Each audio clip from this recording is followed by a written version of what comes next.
Leader TV में एक भेरो ॿीहर भलेकार असां जूं ॻाल्हियूं साबिक़ additional chief secretary planning and development जनाब गुलाम सरवर खेड़े साहब सां जारी आहिनि।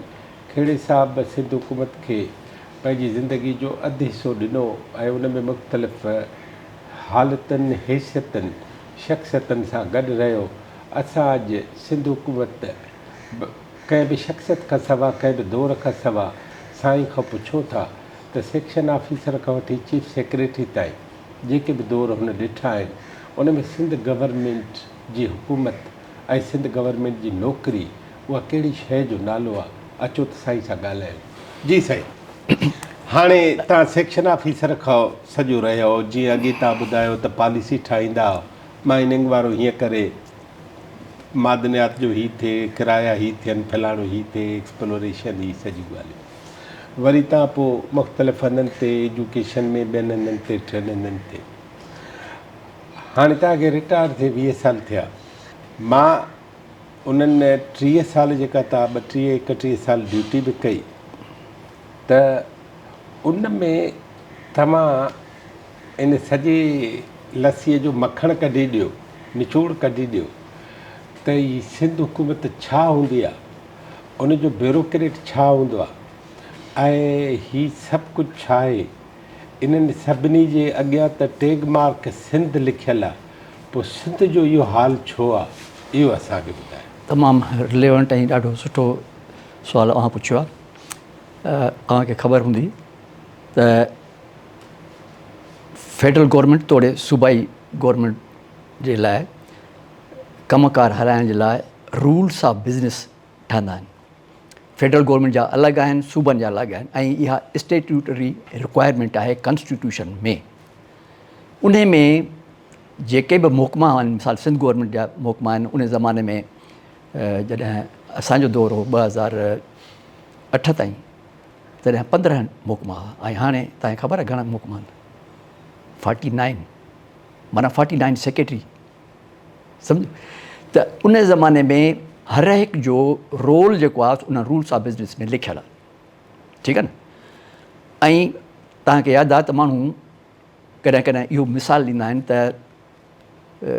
अकॉर्डिंग टू बुक हले माण्हू, त बुक इहो ई आहे जेको रूल्स ऑफ बिज़नेस आहे। उन तहत अगरि केरु हले त मां सम्झां थो त सोसाइटी जा या गवर्नेंस जा जेके बि इशू आहिनि, को बि जेको आहे सो उन में प्रॉब्लम न थींदो।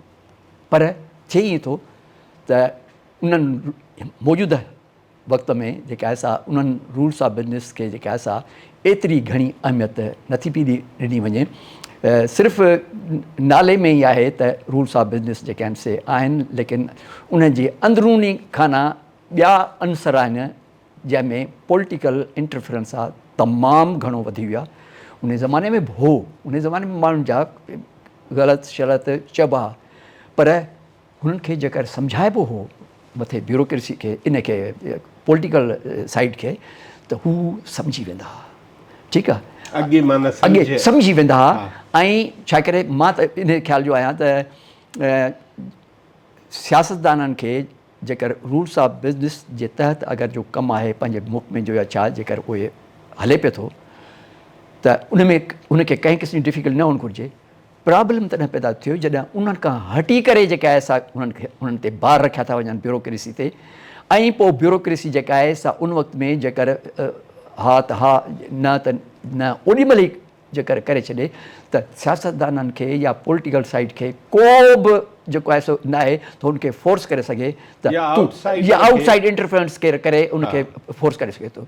ऐं इहा बि उन्हनि में ताक़त कान्हे जो, पर हींअर जेका आहे सफ़ा डिफरेंट दौर आहे ऐं तरीक़ो आहे। ऐं उन वक़्त में हिकिड़ी जेका ख़ासि ॻाल्हि हुई उहा इहा हुई त माण्हुनि जूं एतिरियूं घुर्जूं न हुयूं ऐं सेक्रेटरीट में मां ॿुधायां थो, मां ॿुधायां लफ़्ज़ इस्तेमालु करण खां अॻु में मां तव्हांखे ॿुधायां थो। हिकिड़ो मिसाल ॾियूंसि तव्हांखे। मां पंहिंजे रिटायरमेंट खां पोइ पंहिंजे USAID जो प्रोग्राम हो, उन में पंहिंजे दफ़्तर में वेठो हुउसि बाथ आइलैंड में, त हिकिड़ो वास्तेदार माण्हू मुंहिंजो आयो ऐं उन सां गॾु हिकिड़ो मौलाना जेका आहे सा उहो गॾु हो। सो अचण सां मूंखे इंट्रोड्यूस कयईं त साईं हे जेका MP हॉस्टल आहे, उन में मस्जिद जेका आहे उन जो पेश इमाम थियो आहे। त मां उनखां पुछियो त कीअं हीअ थियो अथई, त हुन ॿुधायो साईं स्पीकर साहिबु महिरबानी कई, छा करे स्पीकर साहिबु जेका आहे अपॉइंटिंग अथॉरिटी आहे, ऐं हॉस्टल जेका आहे MPS जी जेका अर्ली 70s में हॉस्टल जी इहा हालत हूंदी हुई त जेके बि MPS सवाइ वॾा ख़ानदान जेके उन्हनि खां सवाइ ॿिया जेके बि आहिनि उहे प्रिफर कंदा हुआ त MP हॉस्टल में रहूं, ऐं उहो स्पीकर जे पोयां भॼंदा वधंदा हुआ त असांखे रूम अलाट थिए MP हॉस्टल में, ठीकु आहे न। त बाय द वे मां उन्हनि खां पुछियो, ऐं वॾे मुश्किल सां मिलंदी हुई उन्हनि खे, मां उन खां पुछियो इन खां भाई खां जेको पेश इमाम अपॉइंट थियो, मां पुछियोमांसि, मां चयो केतिरा कमरा आहिनि हॉस्टल में, चई साईं हेतिरा ॿुधाई हेतिरा कमरा आहिनि। मां चयो उन में कहिड़ा MP रहनि था, त चई त हिकु बि न, जंहिंजो मक़सदु छा थियो त अॻे हिते रहंदा, हाणे उहे सभु उन्हनि जा जहान थी विया आहिनि, ॿुधी सभु उन तरह सां रहनि था। त इन मां बि तव्हां अंदाज़ो लॻायो त इहे कीअं स्टेटस चेंज थियो, स्टेट चेंज थियो, प्रेशर बि वधी विया। ॿी जेका सेक्रेटरी लिहाज़ सां जेका मां चवंदुसि उहा इहा थी त उते हिकिड़ो रुझान ईंदो वियो त स्टाफ जेको आहे लोअर स्टाफ जेका आहे सा उहो अटैच डिपार्टमेंटनि मां घुराइण शुरू कयूं, डायरेक्टर ऑफ माइन सां, डायरेक्टर ऑफ इंडस्ट्री सां, डायरेक्टर ऑफ इंफॉर्मेशन, इन्हनि मुख़्तलिफ़ खातनि खां जेके आहिनि से इहे लोअर स्टाफ सेक्रेटरी आयो, ऐं उते कंहिं हद ताईं थोरी करप्ट प्रैक्टिसिस वग़ैरह इहे उते आम, उहे जॾहिं सेक्रेटरीट में आया न, पोइ सेक्रेटरीट जो तमामु ख़राबु हाल थींदो वियो, ऐं ॾींहों ॿ ॾींहों जेके ट्रांसपेरेंसी ऐं इन तरह जा जेके इशूज़ जेके हुआ उहे वधंदा विया। ऐं इन खां पोइ जेका आहे सा मां चवंदुसि त काफ़ी टाइम ताईं 2007-08 ताईं कंहिं हद ताईं का न का थोरी हुई या जेका आहे सा गवर्नेंस जा इशूज़ न हुआ एतिरे क़दुरु जो असां जॾहिं PND में मां हुउसि त उन वक़्त में वर्ल्ड बैंक जो हिकिड़ो प्रोग्राम हो जंहिंमें सिंध गवर्नमेंट जेका आहे सा वठणु पिया इहो हिकिड़ो लोन पे वरितऊं, ऐं उन्हनि जी रिक्वायरमेंट हुई वर्ल्ड बैंक जी त असां 2-3 ॻाल्हियुनि में, हिकिड़ो इहो त तव्हां जेका आहे सा टैक्स कलेक्टिंग अथॉरिटी जेका आहे उहा हिकिड़ी रखो, एक्साइज डिपार्टमेंट, रेवेन्यू डिपार्टमेंट, ऐं हाणे जीअं सिंध बोर्ड ऑफ रेवेन्यू आहे, SRB आहे, अहिड़ी तरह जो हिकिड़ो अदारो ठाहियो जेको उहो करे ऐं उन्हनि में रिफॉर्म्स ॿिया शइ जेके आहिनि सभु उन में कयो।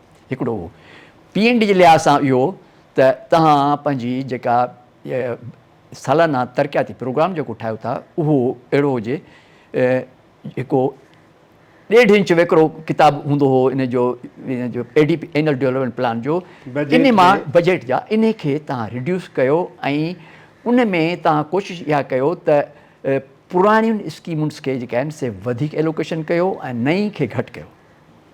पोइ उन तहत असां जेके बि इहे 5 साल हुआ, मां जॾहिं एडिशनल चीफ सेक्रेटरी हुउसि त इहे 5 ई साल असां उन गवर्नेंस जे तहत पाबंद हूंदासीं, ऐं असां 80% जेका असां फंड्स जेके आहिनि से ऑनगोइंग खे ॾींदासीं त जीअं जल्दी पूरियूं थियनि, 20% न्यू स्कीमूं जेके आहिनि इहे ॾींदासीं। सर्विसिस साइड ते इहो हो त टियों जेको एरिया हुई उहा हुई सर्विसिस साइड ते रिफॉर्म्स जी। उन में हुननि ॿियो कुझु कोन कयो, सिर्फ़ु इहो चयो त तव्हां जेका आहे सा रूल्स ऑफ बिज़नेस त जीअं मां अॻु में ज़िक्र कयो त उन में हर पोज़ीशन जो सेक्रेटरीज़ ऐं DCs ऐं SPs ऐं मथी लेवल जा इन्हनि जो टेन्योर मुक़ररु थियल आहे 3 years, रूल्स ऑफ बिज़नेस में लिखियलु आहे, हा लिखियलु आहे।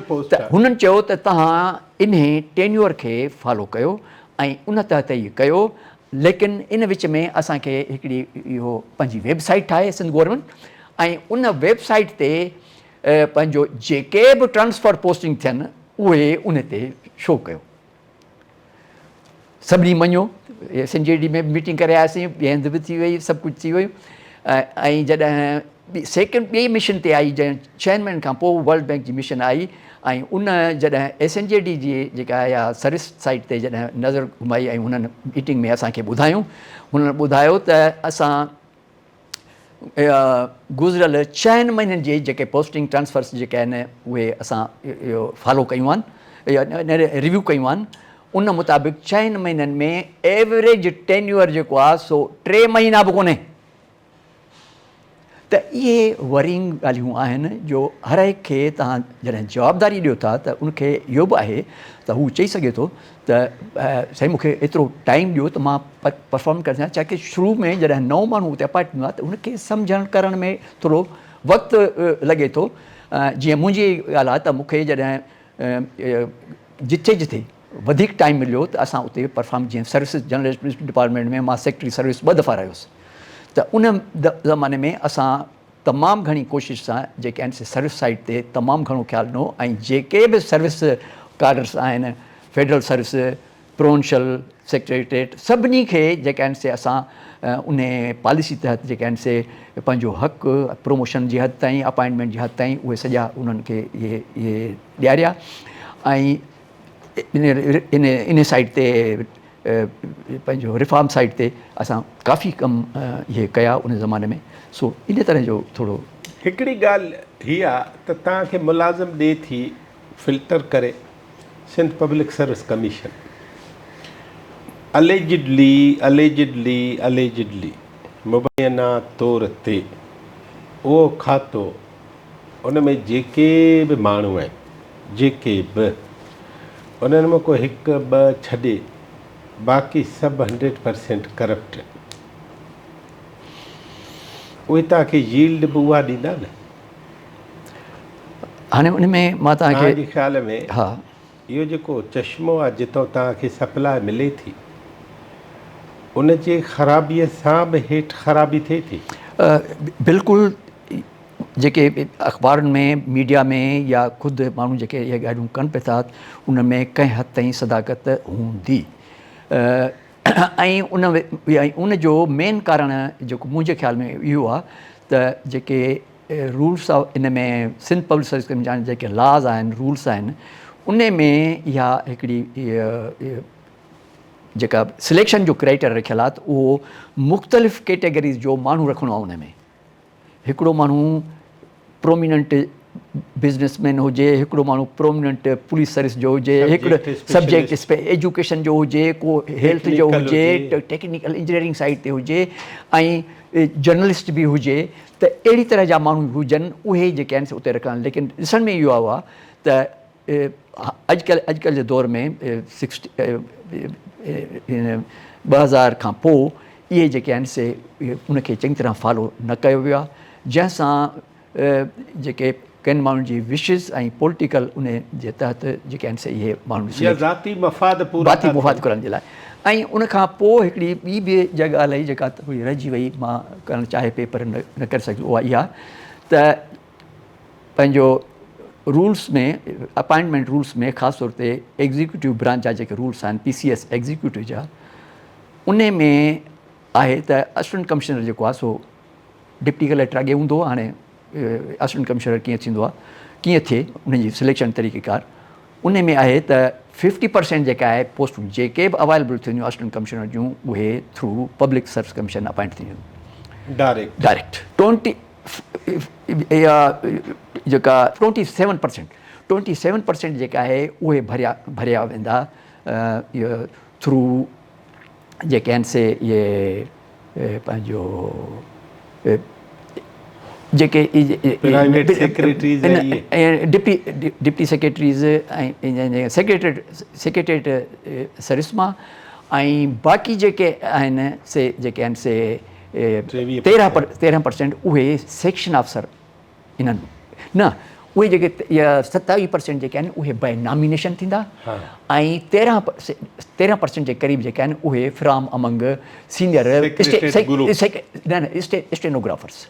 अच्छा, स्टेनोग्राफर। उन में वरी हिकिड़ी ॻाल्हि हीअ रखियऊं त बाय चॉइस, त पोइ विच में ट्रेडिशन हीअ थी त जेको बि मिनिस्टर जो PS हो, मां उन ते आयुसि पे, मां उन ते आयुसि पे, त इहो थियो त उहा 13% 17% त प्रोविजन आहे त इहो थ्रू नॉमिनेशन थींदो।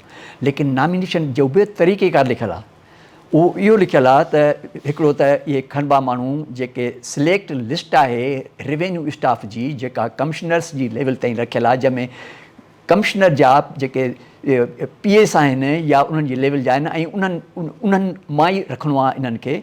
ऐं ॿियो जेके आहिनि इहे पोइ अमेंडमेंट करे उहो प्राइवेट सेक्रेटरीज़ जेके आहिनि मिनिस्टरनि जा उन में रखियऊं। पर थियो ईअं त उहे मोस्टली जेके 91 खां वठी तमामु घणो उन्हनि जो रुझान वधी वियो ऐं अपॉइंट थिया माण्हू। ऐं उन खां पोइ जेके असां इहे घणे में घणा जेके माण्हू जेके आहिनि से इहे नॉमिनेट थिया, एतिरे क़दुरु जो 91 मूंखे यादि आहे जाम सादिक़े ज़माने में 91 में एतिरा त जेके नॉमिनेट माण्हू थिया जो नॉमिनेशन जी कोटा जेका आहे 2005 ताईं जेका आहे उहा भरे छॾियूं, 5 ताईं भरे छॾियूं। ऐं उनजो नतीजो ख़बर छा थियो? 16 साल। उन नतीजो ख़बर छा थियो? मां हिकिड़े दफ़े मां सेक्रेटरी सर्विसिस हुयुसि त पंहिंजो सईद सिद्दीक़ी साहिबु चीफ सेक्रेटरी हो, उनजो हैदराबाद सां वास्तो हो। 97 अब्दुल्ला शाह जे वक़्त में चीफ सेक्रेटरी हो। हा, चीफ सेक्रेटरी हो। हुन खां पोइ आयो पंहिंजे शाहजहान स्कीम खां पोइ। त उन में पंहिंजो हू चीफ सेक्रेटरी हो। सो मां जीअं पाण मूंखे घुराई, मां अंदरि जीअं वियुसि फाइल खणी घुराई या छा, मां वेठुसि, अञा वेठो हुयुसि त इन पटियाले ॿुधायुसि सिद्दीक़ी साहिब खे त साईं कमिशनर साहिबु आयो आहे सलीम ख़ान, उन वक़्त में कमिशनर कराची जो, सलीम ख़ान कराची जो बि कराची जो कमिशनर हो, सेक्रेटरी फाइनेंस रही आहे। उहो जीअं दाख़िल थियो अंदरि त बसि जीअं वेहण जो बि कोन चयईंसि ऐं उनखे शुरू थी वियो, भाई क्या करते हैं आपके असिस्टेंट कमिश्नर, ये करते हैं, फलां ने ये कर दिया, फलां ने ये कर दिया, आपका कोई कंट्रोल नहीं है, ईअं हुनखे यानी तमामु तेज़ी सां ॻाल्हि। मां वेठो आहियां, हालांकि मिज़ाज जो माण्हू नाहे, सईद साहब इहो जो वेठो त उन ते उन चयो साईं मुंहिंजे में त अर्ज़ु करूं, जॾहिं ॻाल्हाए उन बंदि कयो, वेठो ऐं ॻाल्हाइणु शुरू कयईं। हुन हिकिड़ी अजीब ॻाल्हि कई, चई साईं कराची में 24 सब डिवीजन्स हैं, उन 24 में से 21 जो असिस्टेंट कमिश्नर हैं वो नॉमिनेटेड हैं, तो आप कौन से इसकी इंतजामिया की और गवर्नेंस की और परफॉर्मेंस की बात करते हैं? ईअं चई उनखे चुप कराए छॾी। त इहा यानी हुई। ऐं उन खां पोइ हिकिड़ो दफ़ो अहिड़ो बि आयो जो जेके बि सेक्रेटरीज़ हुआ जी उहे उन्हनि मां हुआ जंहिंखे मां सम्झां थो त हिकिड़ी लाइन बि लिखणु कान अञा ताईं कान आई। हा, डिक्टेशन छॾे ॾियो, लाइन पाण लिखणु उन्हनि खे कोन, ॾाढा मां उनजा नाला कोन वठी सघुमि, अहिड़ा माण्हू आहे। त इन जे करे बि गवर्नेंस जेका आहे ॿुधो, सिफ़ारिशी थियो न, उनजो अहलियत सां फ़र्ज़ शुनासी सां सिंध सां कमु न वञे, उहो त आयो ई ॿिए कम सां, ठीकु आहे। हाणे अॻे बि ॿिए कम सां रखियो अथसि या उनखे उनजे इलाइक़े जा कुझु वोट खपनि या ॿी ॻाल्हियूं, जेको बि, इहे सभु ॻाल्हियूं अल्टीरियर आहिनि, इहे कंहिं बि हवाले सां नॉर्मल न आहे, ठीकु आहे। इन्हनि जे ज़हन में हिकिड़ी सिंध जे लाइ अहसासु छो हुजे इहो न थींदो, पर जेके ऑफिसर जेके बाय बुक अचनि था, थ्रू फिल्टर अचनि था, इम्तिहान ॾेई था अचनि, उहे करप्ट था थियनि, उहे इम्पोर्टेंट था थियनि ऐं उन्हनि में ताक़त ई न आहे तव्हांखे मूंखे जवाबु ॾियण जी। उहो छो थियो? इहो उनजो मेन रीज़न जेको आहे सो इहो पॉलिटिकल इन्फ्लुएंस आहे। ऐं हिकिड़ो दौरु हो जेको 2002 में यानी मुशर्रफ जे दौरु, सिधो चऊं 99 खां वठी अॻिते जो, ऐं जॾहिं पॉलिटिकल गवर्नमेंट फॉर्म थियणु शुरू थियूं 2002-3 में, त उन वक़्त में गवर्नर बि मिलिट्री जा नॉमिनेटेड हुआ ऐं इलेक्टेड गवर्नमेंट जेका आहे उहे बि हुयूं। त उन ज़माने में उनखे ब्यूरोक्रेसी अञा ताईं यादि कंदी आहे, 2002 खां वठी उन खां, ऐं उनजो ऐं उन वक़्त में एॾा गवर्नेंस जा इशूज़ न हुआ। ऐं थींदो इहो, मां हिकिड़ो मिसाल ॾियां तव्हांखे त इनवेरिएबली गवर्नर हूंदो हो पंहिंजो मुइनुद्दीन हैदर, मिसाल ॻाल्हि, उहो घणो वक़्तु टेन्योर उहो रहियो। पोइ उहो जेका आहे सा चीफ सेक्रेटरी साहिब खे, सालिक नज़ीर साहिबु हो, मां सेक्रेटरी सर्विसिस हुउसि उन ज़माने में, त 15 ॾींहं या 3 हफ़्ते या महीने में हिकु मीटिंग पाण घुराईंदो हो, जंहिंमें सिर्फ़ु एडमिनिस्ट्रेशन जे हवाले सां त कंहिंखे सेक्रेटरी रखूं, कंहिंखे न रखूं, कंहिंखे SP रखूं न रखूं, डिप्टी कमिश्नर केरु हुजनि, अहिड़े तरह जे पोस्टिंग जे लाइ। पोइ उते जेको जॾहिं वेंदासीं, मां हुन सां गॾु सेक्रेटरी साहिब सां गॾु वेंदो हुउसि, सालिक साहिब सां। पोइ उते जॾहिं वेंदो हुउसि त उते रिव्यू थींदो, पोइ उन में सालिक साहिब बि पंहिंजो हुनखे ॿुधाईंदो, साईं फलाणो माण्हू जेको आहे सो उन दरकार आहे, त हू पुछंदो छो कढोसि, हुनखे रीज़न ॿुधाईंदो, ॿियूं ॻाल्हियूं, ऐं मूंखां वरी पुछंदो, हाणे मां चीफ सेक्रेटरी साहिबु ॿुधायो, उन खां वधीक मां छा ॿुधाए सघंदुमि। त बहरहाल हू एतिरो क्यूरस हूंदो हो। पोइ इहे रिव्यू थींदियूं हुयूं, ऐं हुन वटि पंहिंजी बि जेका आहे सा इंफॉर्मेशन हूंदी हुई फ़ौजी लिहाज़ सां, त हू रखंदो हो इंफॉर्मेशन ज़िले जी लेवल ते, हुन वटि घणा सोर्सिस आहे, ऐं असां वटि पंहिंजी हूंदी। जॾहिं इहे 1-2 मीटिंग थियूं त पोइ मां बि जेका आहे सा पंहिंजे लेखे, छाकाणि मूंखे हुन पाबंद बनाए छॾियो त चीफ सेक्रेटरी को बि आना चाहिए, तो आपको भी जो है ज़्यादा मालूम होना चाहिए। त मां अख़बारूं जेके आहिनि से तक़रीबन मां सम्झां थो 50-60 अख़बारूं रोज़ानी मां पढ़ंदो हुउसि। उन मां ज़िलनि जे में एडमिनिस्ट्रेशन किथे छा पियो थिए, कीअं थियो, उन वक़्त में एतिरी मीडिया वग़ैरह न हुई, त अख़बार जे ज़रिए ई ख़बर पवंदी। त उहो असां वटि फीडबैक हूंदो, या फॉर्मल रिपोर्ट्स ईंदियूं जेके IB खां या ॿियनि अदारनि खां ईंदियूं, त उहे असां वटि हूंदियूं। त उन जे करे असां पोइ हुन वटि वेंदासीं। मूंखे हिकु दफ़े यादि आहे त अहिड़ी मीटिंग थी, उन में पंहिंजो गवर्नर साहिबु चीफ सेक्रेटरी खे चयो त फलां SP जो है नालो वठी ॿुधाई, त उसको भला किधर रखना है, नहीं रखना है क्या, त उन चयो सही नहीं, सालिक साहिबु उनखे मना कयो त उसको न रखें, और वो रिपोर्ट्स जेके उन जे ख़िलाफ़ु जेके आहिनि उहे उनखे ॿुधाई गवर्नर खे। त जॾहिं मीटिंग ख़तमु थी ऐं जॾहिं वापसि असां हलणु लॻासीं, सालिक साहिबु ऐं मां, त उनजो मिलिट्री प्रिंसिपल सेक्रेटरी ब्रिगेड ज़ामिन हो, उन सालिक साहिब खे चयो, चई त गवर्नर साहब ने आपको एक बंदे के अपॉइंटमेंट की कहा, वो भी आपने नहीं माना।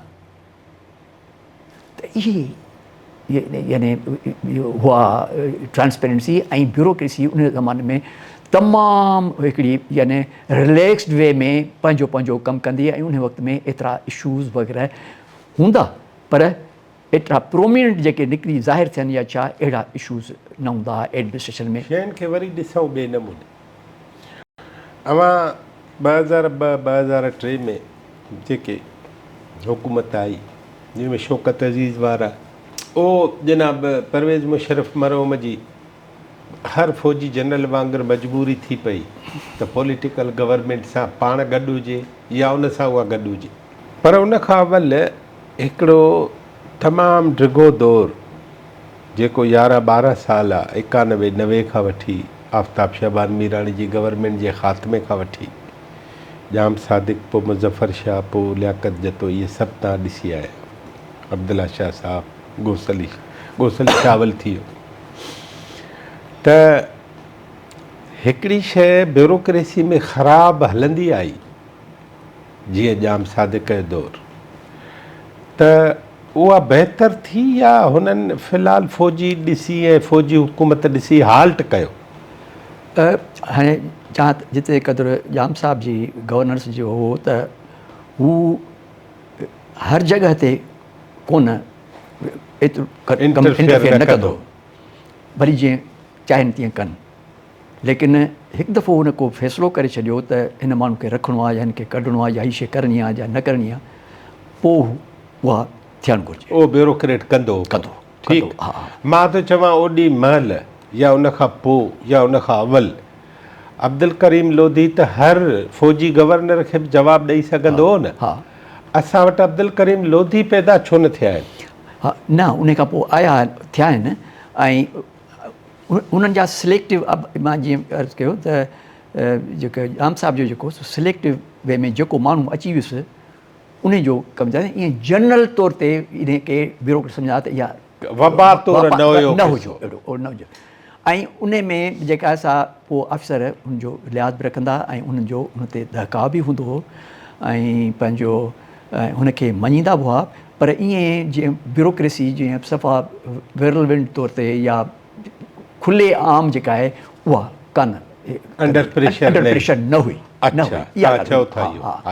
ऐं जाम साहब जो तरीक़ेकार इहो ई हो त बसि जेको मां कमु चवां उहो थिए सो उहो उनजो थी वेंदो हो। पर उहो चओ था वॉल्यूम थोरो आहे, तमामु थोरो वॉल्यूम। ऐं उन खां पोइ जेका इहे इशूज़ जेके पैदा थिया न जॾहिं पॉलिटिकल गवर्नमेंट 2002 ऐं 2003 में थी न त मां मुशर्रफ जे दौर में ऐं मुशर्रफ जे दौर में मां उन सां जॾहिं हीउ वाक़ियो थियो नवाज़ शरीफ़ जी वारो जहाज़ जो त उन खां 99 में हा अक्टूबर उन खां पोइ पहिरियों दफ़ो हिते सिंध में आयो 2000 में। मां उन वक़्त में सेक्रेटरी लेबर हुउसि त हू आयो ऐं चीफ सेक्रेटरी सां ऐं IG सां गॾु 2 हेलीकॉप्टरनि में असां वियासीं ऐं जेका इन में 2002-03 जी बि ॻाल्हि हुई उन में त एॾे जो वियासीं।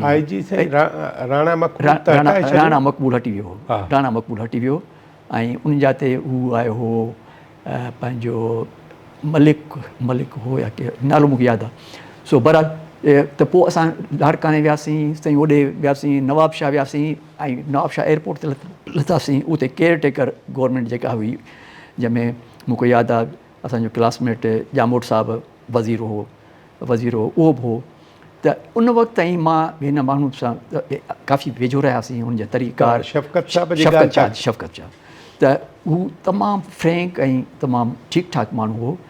ऐं 2002 खां 2004 ताईं जेको टेन्योर हो उन में तमामु असां सुठा कमु कया ऐं उन में मुशर्रफ साहब खे इहो क्रेडिट ॾींदुसि त 2002 खां 4 ताईं जेको आहे हू तमामु फोकस्ड रहियो ऐं हुनजो डायरेक्शन जेको हो सो सिर्फ़ु डेवलपमेंट ते हो।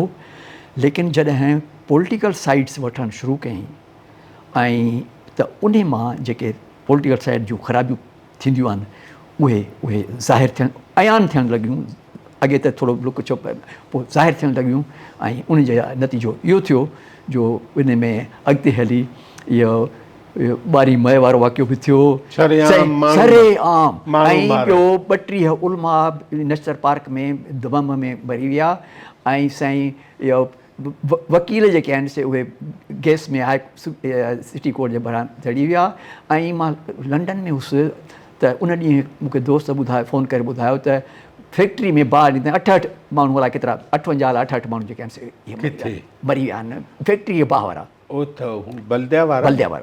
त मां उहा ई ॻाल्हि थो कयां मूंखे जेको ओॾी महिल ॿुधायो मूंखे लंडन में इहो ॿुधायो वियो त इहे 4 वाक़िया हिकिड़े एडमिनिस्ट्रेशन जे लाइ केॾा वॾा वाक़िया आहिनि ऐं पोइ कंहिंखे कुझु कोन्ह थियो न उहा का कमीशन वेठी न ॿी का ॻाल्हि थी। हालांकि इहो सिर्फ़ु पॉलिटिकल फेल्यूर हुई ऐं इहा सॼी उमिरि जेका तारीख़दान बि इहो लिखंदा त फलाणे जे दौर में जेका इहो थियो फलाणे जी हुकूमत हुई उन दौर में थियो। ऐं लेकिन मां लफ़्ज़ इस्तेमालु थो कयां त जेकर ब्यूरोक्रेसी टॉप ब्यूरोक्रेसी जंहिंमें चीफ सेक्रेटरी IG अची वञनि था उहे जेकर पंहिंजो रियल रोल जेको रूल्स ऑफ बिज़नेस में रखियलु आहे उहो परफॉर्म कनि हा शायदि इहो वाक़ियो न थिया। बिल्कुलु ठीकु आहे। या ख़ुदि आर्मी जनरल आहे उहो सदरबा मुल्क जो उनखे त ख़बर हूंदी न केरु आहे। ऐं बकुल हाणे त हिस्ट्री में अची वियो त हीअ MQM ठाही जनरल ज़ियाउल कई पंहिंजे ई मक़सदनि ख़ातिर। हाणे उहे पंहिंजा ई मक़सद पोइ उन्हनि खे ॻिची वञी पिया ऐं सॼे माण्हुनि खे मारण ताईं आया। मां वरी साॻी ॻाल्हि थो कयां त उहा होम डिपार्टमेंट उनजो एडवाइज़र उहो at the helm of affairs Wasim Akhtar न पर मां तव्हांखे कटियां थो जेके बि इन्हनि दौर में पंहिंजो महर साहब चीफ मिनिस्टर हो 2.5 साल हिन टेन्योर कयो 2.5 साल अरबाब साहब वटि त इन ॿिन्ही दौरनि जे दौरान जेके आहिनि से जेके वज़ारतुनि जी जेका विरासत थी उन में ॾिसो त की पोज़ीशन्स जेके वज़ारत जो आहिनि मेन स्ट्रीम डिपार्टमेंट्स आहिनि उहे सभु उन्हनि खे हुयूं, ठीकु आहे। जंहिंमें फाइनेंस डिपार्टमेंट केॾो अहम आहे, planning and Education. Development department केॾो अहम आहे, एजुकेशन डिपार्टमेंट केॾो, हाउसिंग टाउन प्लानिंग केॾो डिपार्टमेंट, लेबर ट्रांसपोर्ट जेको आहे केॾो आहे, हेल्थ, इहे सभु जेके आहिनि से यानी उन्हनि वटि आहे। त लेकिन असां जेको आहे सो कोशिशि इहा कई, असांजो वज़ीर साहिबु हो अलाह उनखे जन्नत नसीब करे, असांजी दुआऊं आहिनि उनजे लाइ, शोएब बुखारी साहिबु। त हुन हिकिड़ो ई वज़ीर हो जंहिंखे तमामु घणो माण्हू सम्झंदा हुआ त तमामु रेश आहे ऐं तमामु जेको आहे सो कॾहिं कॾहिं घटि वधि बि ॻाल्हाईंदो हो, इहे बिलंट बि हो। त उन दौर में असां जेका असां हिन सां गॾु कमु कयो, लेकिन सची ॻाल्हि ॿुधायां थो त हीउ इन जमात में रही करे फ़िरिश्तो हो। अच्छा, फ़िरिश्तो, मां फ़िरिश्तो चवंदुसि, ठीकु आहे न। ऐं हू एॾो त कंसिडरेट हूंदो हो जो ऐं डिपार्टमेंट जे अफ़सरनि जो ख़्यालु रखण वारो। ऐं मां हिकिड़ो मिसाल ॿुधायांसि तव्हांखे त छा थियो जो इहो मां पंहिंजी पोस्ट ते वेठो हुउसि त हिकिड़ो फेडरल गवर्नमेंट जो इहो मिनिस्ट्री ऑफ प्लानिंग कमीशन जो ऑफिसर जेको मां सुञाणंदा हुआसीं, जॾहिं इस्लामाबाद वेंदा हुआसीं असां तक़रीबन तमामु घणो वञणु थींदो हो, एतिरे क़दुरु जो ACSPND लाइ इहो बि चयो वेंदो त जेके डेली इस्लामाबाद वञे त वञी सघे थो, एॾियूं मीटिंगूं रखियल आहिनि। पर उन में जेके मेन पोज़ीशन इहे हूंदियूं हुयूं मीटिंग, उन में त मां पाण वेंदो हुउसि। त उहो ऑफिसर मुंहिंजो वाक़ुफ़ु हो, उहो आयो ऐं मां सम्झुसि त मिलणु आयो आहे, हिते आयो आहे, की हू खणी मूंखे आर्डर ॾेखारी, जैसे मेरा पोस्टिंग आर्डर हो गया है आपके यहाँ। मैं ॾिठो, मां चयो यार पोस्ट तो हमारे पास खाली नहीं है, पोस्ट जो है वो सब डिपार्टमेंट के बंदे बैठे हुए हैं और मैं इनमें से किस बंदे को निकालूंगा। त मां त कोन्टन्स ऐं मां उनको रखियो ऐं थोरी हुन वापसि वियो ऐं वञी ॿुधाईं पंहिंजो। थोरी देरि खां पोइ मूंखे गवर्नर जी फ़ोन आई, इशरत उल इबाद जी। उन मूंखे चयो खड़े साहब ये आया था, हमने बंदा भेजा था, इस्लामाबाद से मंगाया था, जिसको रखे ना आप अपने पास। तो माँ सही मेरे पास सब प्रोफेशनल्स हैं। हाँ, ये भी प्रोफेशनल है, लेकिन क्या है कि मैं एक को निकालूंगा तो वो 20 ग्रेड का बंदा, तो मुझे चाहिए वो हिंदू जो है जो वाटर सेक्टर को देख रहा है उसकी जगह इसको रख लें। मैं वो किधर जाएगा, जब मुझे याद है भरी बेड़ी में वाणियों करो सो वो किधर जाएगा, रुल जाएगा किधर भी मुकमे में, उसकी जगह ही नहीं बनेगी, SNJD उसको कहीं भी खपा नहीं सकेगी। ईअं चई मां उनखे इहो रोकियो। पोइ वरी थोरी देरि खां पोइ वरी शोएब बुखारी साहब जो आयो त उन चयो त गवर्नर साहब को क्यों नाराज़गी है। मैंने कहा सही ये बात थी, फिर आपने क्या दिया, मैंने ये दिया और कह रहा था कि जो चीफ है वाटर पावर का जो उसको राजानी को उसको हटाओ। फिर आपने, मैंने कहा मैं नहीं चाहता सुधार, क्योंकि प्रोफेशनल है, मैं इनको किधर रखूँगा और ये रुल जाएगा। तो उन्होंने चाहिए ठीक है आपने सही किया, अब मैं जानूँ, मेरा काम जाने।